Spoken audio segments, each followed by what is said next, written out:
Disclaimer. This video is for entertainment purposes only. Do not attempt this at home.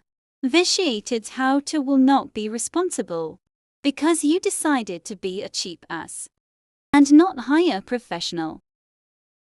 On with the show.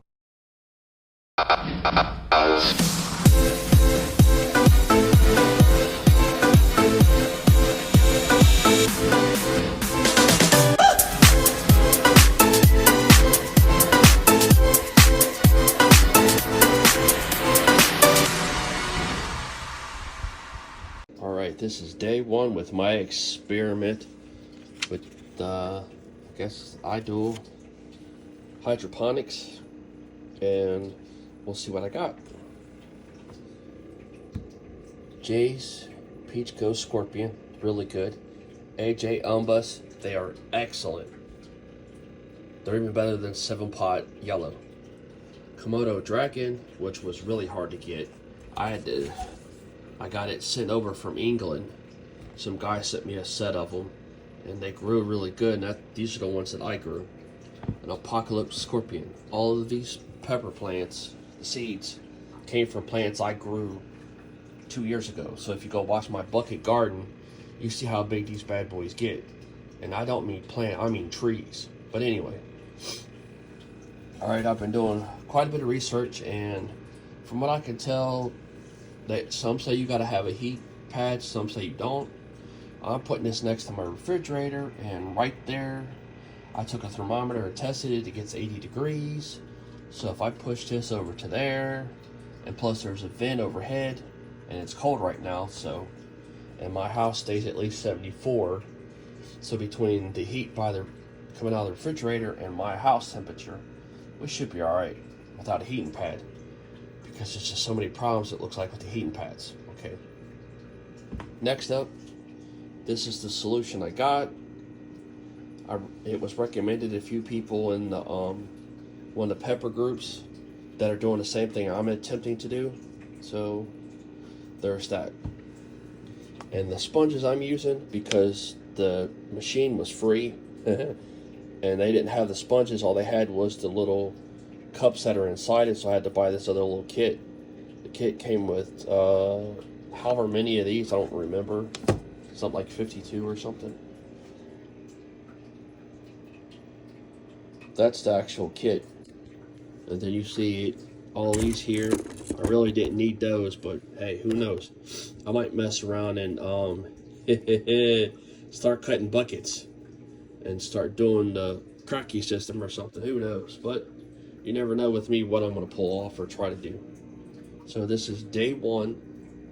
I'm going to turn it on and I'm going to leave it 24/7 because that's what a few people have said to do, because it'll help circulate the heat, and the LEDs give off some heat anyway, so we'll try that. Here we go. Now that it's set up, as you can see, I put the liquid in there like it says. You just follow the directions and you fill it up to the set point. And you can see how the different lights are. It's got different settings. That's the power button. That's for the fan and water. And that's for vegetable and flowering. If you're just trying to grow them like I am, then you put it on vegetable. When you got the flowering or the fruits out, then you put it on that setting. Then you can touch it from one, and that's the type of colors it are. And then you just touch it back. You can take here and you can hold that down for I think 3 to 5 seconds. That'll turn the fan off, and it just makes sure the water works. The fan works for 30 minutes, and then I think the direction said it's off for 30 minutes and back on for 30 minutes, and it does that for 16 hours. It's on 16 hours, off 8, I think is what the direction says. You just have to read your booklet to make sure. But so far, so good. The lights help maintain the temperature. I mean, so far it's working really good. I'll give an update on how everything is. I mean, it's not that hard to put together. Just follow the directions and it won't be a problem. Oh, and this is your little fill spot. Instead of taking the whole tray off, we need to add nutrients and water. you just open that and fill it there. It ain't no big deal. I just got kind of in a corner. And so far, with the lights and everything, it maintains a decent temperature for all your other vegetables and stuff. So far so good.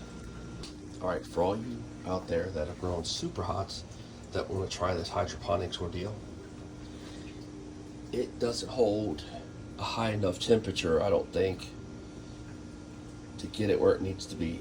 I think I got it to like 77 in this little predicament, as you can see. So what I did was I put a towel up, because here's my refrigerator, and we all know refrigerators generate a lot more heat than they do cool. So what I did was I put a towel there so that way it traps all the heat in. By doing that, it gets it to 82 degrees constant with the lights on. I'll finish the rest of this video tonight, and I'll see what the temperature is after the lights have been out for a certain amount of time, see if it's the same temperature or what it is. But right now it was 82 degrees for that I just checked, so I'll check it tonight.